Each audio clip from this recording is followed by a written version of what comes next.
कर्मभूमि में आपका स्वागत है। मैं हूं आपके साथ गीतू चौहान। बुलेटिन की शुरुआत करते हैं। हरिद्वार में गुरु रविदास जयंती का कार्यक्रम 24 फरवरी को आयोजित होंगे कई कार्यक्रम। भाषण प्रतियोगिता में कई लोगों ने हिस्सा लिया। प्रतियोगिता से समाज को जागरूक करने का लक्ष्य। संत शिरोमणि श्री गुरु रविदास जी की 24 फरवरी को होने वाली जयंती के उपलक्ष्य में श्री गुरु रविदास मंदिर समिति हरिद्वार के द्वारा विभिन्न कार्यक्रमों का आयोजन किया जा रहा है। आज भाषण प्रतियोगिता का आयोजन भी रविदास मंदिर भेल में किया गया, जिसमें भारी संख्या में लोग शामिल हुए। भाषण प्रतियोगिता के माध्यम से श्री गुरु रविदास जी के बताए गए मार्ग पर चलने के लिए समाज को जागरूक करने का कार्य किया गया। विभिन्न प्रतियोगिताओं का आयोजन किया जा रहा है, जिसमें समाज से जुड़े लोग और अन्य वर्गों को भी इसमें आमंत्रण दिया गया है।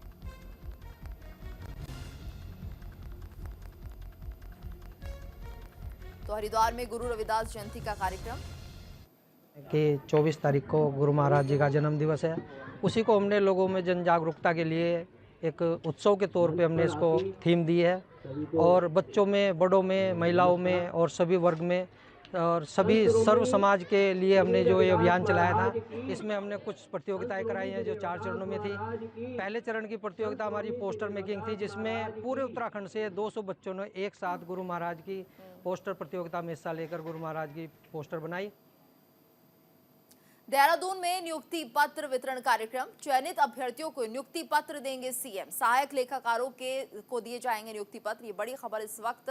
सहायक लेखाकारों को नियुक्ति पत्र दिए जाएंगे। देहरादून में नियुक्ति पत्र वितरण का ये कार्यक्रम है। चयनित अभ्यर्थियों को नियुक्ति पत्र देंगे सीएम। तो ये बड़ी खबर इस वक्त। चयनित अभ्यर्थियों को नियुक्ति पत्र दिए जाएंगे। सहायक लेखाकारों को दिए जाएंगे नियुक्ति पत्र। देहरादून में नियुक्ति पत्र वितरण कार्यक्रम और नियुक्ति पत्र दिए जाएंगे। इस कार्यक्रम के दौरान चयनित अभ्यर्थियों को नियुक्ति पत्र देंगे सीएम। तो सहायक लेखाकारों को दिए जाएंगे नियुक्ति पत्र। सहायक लेखाकारों के लिए ये नियुक्ति होगी। देहरादून में नियुक्ति पत्र वितरण कार्यक्रम हो रहा है, जिसको यहां पर सीएम लेखाकारों को, चयनित अभ्यर्थियों को नियुक्ति पत्र देंगे। सहायक लेखाकारों के लिए नियुक्ति पत्र दिए जाएंगे। देहरादून में नियुक्ति पत्र वितरण का ये विशेष कार्यक्रम। तो देहरादून में नियुक्ति पत्र वितरण कार्यक्रम और जो चयनित अभ्यर्थी हैं उन्हें नियुक्ति पत्र सीएम देंगे। तो सहायक लेखाकारों को नियुक्ति पत्र दिए जाएंगे। देहरादून में नियुक्ति पत्र वितरण का कार्यक्रम। सहायक लेखाकारों को दिए जाएंगे नियुक्ति पत्र।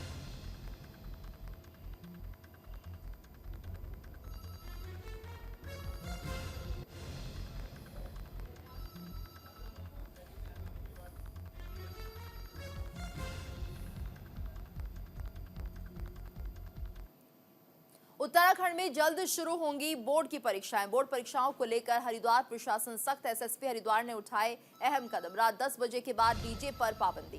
उत्तराखंड बोर्ड परीक्षाओं के दृष्टिगत एसएसपी प्रमेंद्र डोभाल ने शहर में शादी समारोह या अन्य कार्यक्रमों में तेज आवाज में डीजे बजाने पर रोक लगा दी है। उन्होंने सख्त चेतावनी देते हुए कहा कि न्यायालय द्वारा जारी गाइडलाइन के अनुसार तय की गई समय अवधि और निर्धारित डेसिबल में डीजे बजाने की हिदायत दी है। इसके लिए प्रत्येक थाने में एक टीम का गठन किया गया है, जिसको सूचना मिलने पर मौके पर पहुंचकर तेज साउंड सिस्टम को बंद कराने और वैधानिक कार्रवाई करने के निर्देश दिए हैं। एसएसपी प्रमेंद्र डोभाल ने एक वीडियो संदेश जारी करते हुए रात 10 बजे के बाद तेज साउंड सिस्टम की आवाज से परेशानी होने पर परीक्षार्थियों और अभिभावकों को 112 और निकटतम थाने या एसएसपी आवास में शिकायत करने का आग्रह किया है।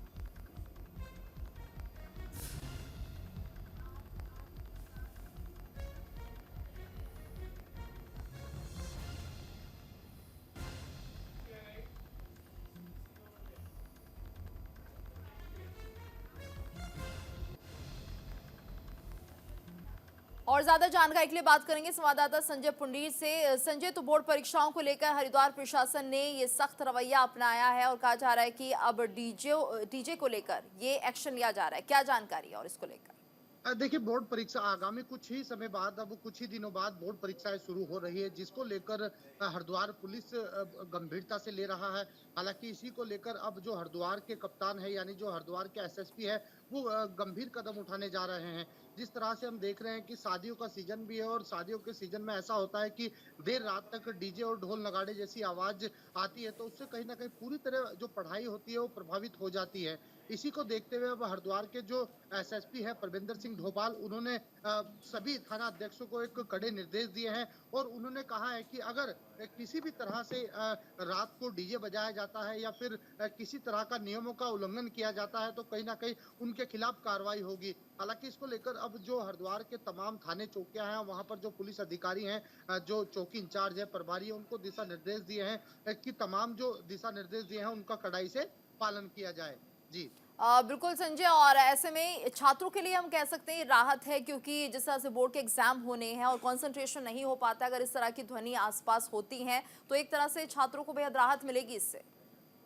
देखिए सीधी सी बात है, जब बच्चों की पढ़ाई प्रभावित नहीं होगी, हालांकि उनको एक प्रशासन का बड़ा सहयोग मिलेगा, क्योंकि हम कई बार देखते हैं कि जो बच्चे होते हैं वो देर रात तक पढ़ाई करते हैं। ऐसे में कई बार 100 नंबर की जो कॉल होती है उसे भी डायल कर देते हैं, लेकिन उसके बावजूद भी जो डीजे होता है वो बंद नहीं होता है। ऐसे में जो हरिद्वार के एसएसपी है उन्होंने साफ कर दिया है कि अगर कोई भी डीजे वाला या फिर कोई शादी समारोह में देर रात तक डीजे बजाता है तो उनके खिलाफ कार्रवाई होगी और उनका जो डीजे सिस्टम होगा वो भी पूरी तरह जब्त कर लिया जाएगा। जी धन्यवाद संजय इस पूरी जानकारी के लिए। तो प्रशासन की तरफ से ये बड़ा कदम उठाया गया है और ऐसे में डीजे पर 10 बजे के बाद पाबंदी लगा दी गई है।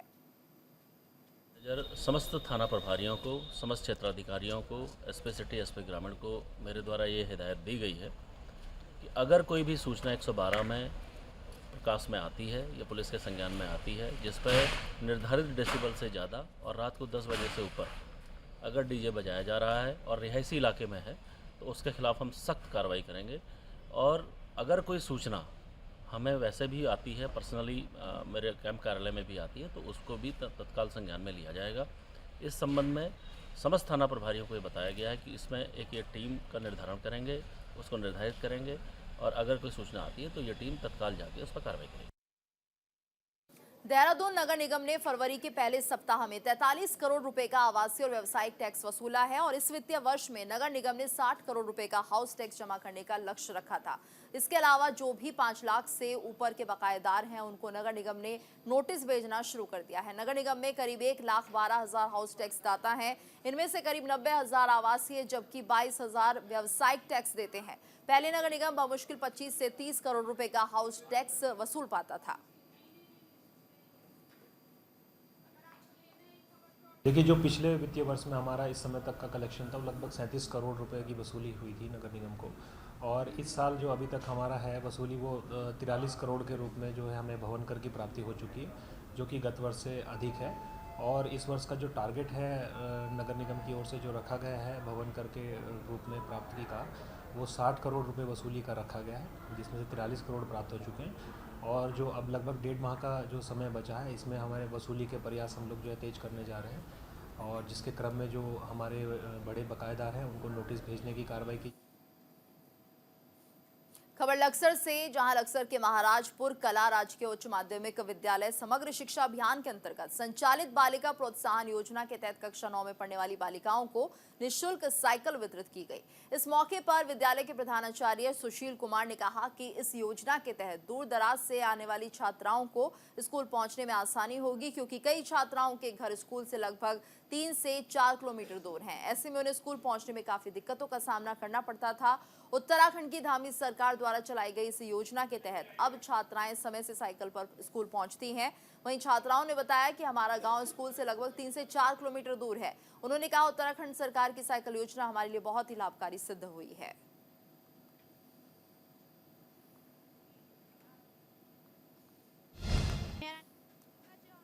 मैं गंगदासपुर की छात्र हूँ।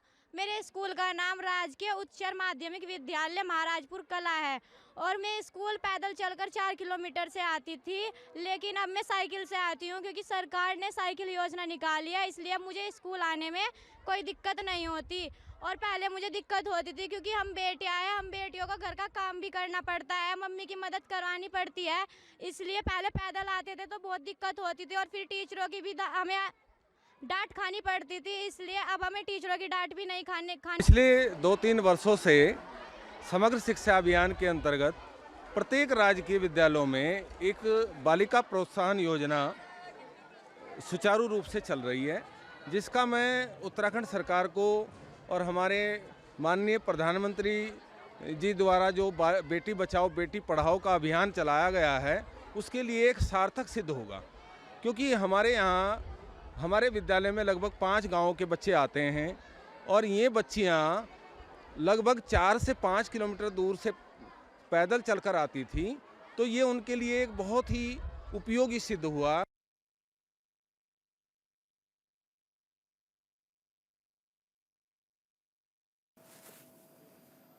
श्री कल्की। तो तस्वीरें आप देख रहे हैं, सीधी तस्वीरें संभल से, जहां पर कल्की धाम का शिलान्यास करने के लिए प्रधानमंत्री मोदी पहुंचे हुए हैं। ये सीधी तस्वीर हम आपको दिखा रहे हैं। आज संभल में कल्की धाम के का शिलान्यास कार्यक्रम।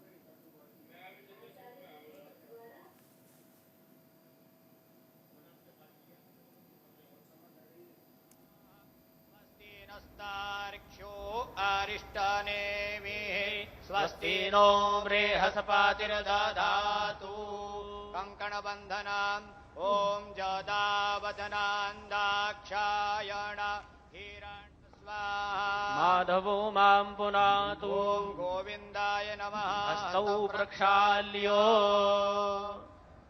स्वस्ति तिलकाम् हरिः ॐ स्वस्ति न इन्द्रो वृद्धशरावाः स्वस्ति नः पूषा विश्ववेदाः स्वस्ति नस्तार्क्ष्यो अरिष्टनेयो योगश्च करणं चैव सर्वं विष्णुर्वयं जगत् सूर्यः सोमो यमः कालो महाभूतानि पञ्च च एते शुभाशुभा प्रोक्ता कर्मणो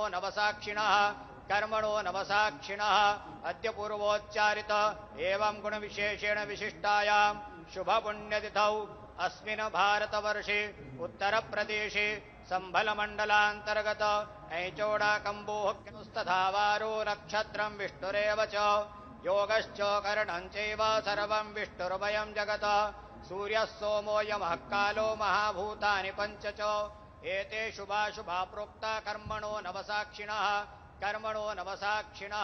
अद्य पूर्वोच्चारित एवं गुणविशेषेण विशिष्टायां शुभपुण्यतिथौ अस्मिन् भारतवर्षे उत्तरप्रदेशे सम्भलमण्डलान्तर्गत ऐचोडाकम्बोहस्तधावारो नक्षत्रं विष्णुरेव च योगश्च करणं चैव सर्वं विष्णुर्वयं जगत् सूर्यः सोमो यमः कालो महाभूतानि पञ्च च एते शुभाशुभा प्रोक्ता कर्मणो नवसाक्षिणः तो इस समय प्रधानमंत्री का उत्तर प्रदेश दौरा जारी है, जिसमें प्रधानमंत्री नरेंद्र मोदी इन ताजा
तो सीधी तस्वीरें आप देख रहे हैं संभल से, जहां पर श्री कल्की धाम मंदिर का शिलान्यास किया जा रहा है। प्रधानमंत्री मोदी के कर कमलों से इस कार्यक्रम को पूर्ण किया जा रहा है, कल्की धाम मंदिर का शिलान्यास। और बता दें आपको कि कल्की अवतार भगवान विष्णु के 10वें अवतार के रूप में हैं और हालांकि उनका अवतार नहीं हुआ है, बताया ये जाता है कि कलयुग के वो अवतार है, लेकिन उससे पहले ही प्रमोद कृष्णम ने ये बीड़ा उठाया है कि उनका ये धाम यहाँ बनाया जाए। संभल है और संभल में श्री कल्की धाम मंदिर का निर्माण कराया जाएगा। उससे पहले शिलान्यास किया जा रहा है और यहाँ पर ये काफ़ी बड़े रूप में इस मंदिर का निर्माण होगा, भव्य रूप में मंदिर का निर्माण होगा, जिसकी आधारशिला रखी जा रही है, जिसका शिलान्यास हो रहा है। हालांकि काफ़ी लंबा वक्त इसके निर्माण में लगेगा, लेकिन आज जिस तरह से शिलान्यास के इस कार्यक्रम को पूर्ण किया जा रहा है प्रधानमंत्री मोदी के हाथों, उम्मीद है कि भगवान राम का मंदिर जितना बड़ा भव्य और विशाल है, उतना ही भव्य ये मंदिर भी होगा। तो श्री कल्की धाम मंदिर का शिलान्यास प्रधानमंत्री मोदी कर रहे हैं। पूरे विधि विधान के साथ यहाँ पर भगवान का पूजन अर्चन किया जा रहा है और शिलान्यास की जो प्रक्रिया है उसे पूरी करते हुए प्रधानमंत्री मोदी दिख रहे हैं। उनके साथ सीएम योगी आदित्यनाथ और आचार्य प्रमोद कृष्णम। बताया जा रहा है कि आचार्य प्रमोद कृष्णम ने ये पूरी जिम्मेदारी उठाई है कल्की धाम मंदिर के निर्माण को लेकर, क्योंकि उनकी ही ये ज़मीन है जिस पर इस भव्य मंदिर का निर्माण होगा और काफ़ी समय से उनकी इच्छा थी कि कल्की धाम मंदिर बनाया जाए। भगवान विष्णु के 10वें अवतार का ये मंदिर जो उनके अवतरण से पहले ही निर्माण किया जा रहा है और कहा यह भी जाता है कि भगवान कल्की का अवतार संभल में होगा।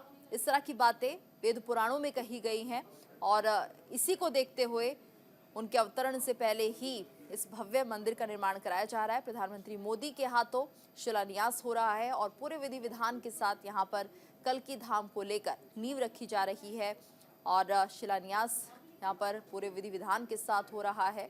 तो जितना भव्य मंदिर हमने अयोध्या में देखा भगवान राम का, उतना ही भव्य मंदिर भगवान के 10वें अवतार कल्की का होगा और ये मंदिर इतना विशाल होगा, क्योंकि जिस तरह से इस मंदिर की भव्यता है, समय काफ़ी ज़्यादा लगेगा और अभी से इसकी तैयारियां शुरू हो गई है। इसके लिए भी जो निर्माण में पत्थर इस्तेमाल होंगे वो राजस्थान से मंगाए जा रहे हैं और ये देखिए आधारशिला रखते हुए मंदिर की नींव की स्थापना करते हुए इस विशेष कार्य को करने के लिए आचार्य प्रमोद कृष्णम ने यहाँ पर पीएम मोदी को आमंत्रित किया और वो चाहते थे कि उन्हीं के हाथों इस मंदिर का शिलान्यास हो और संभल में आज इस कार्य को पूर्ण करते हुए प्रधानमंत्री मोदी दिख रहे हैं। उनके साथ सीएम योगी आदित्यनाथ भी है।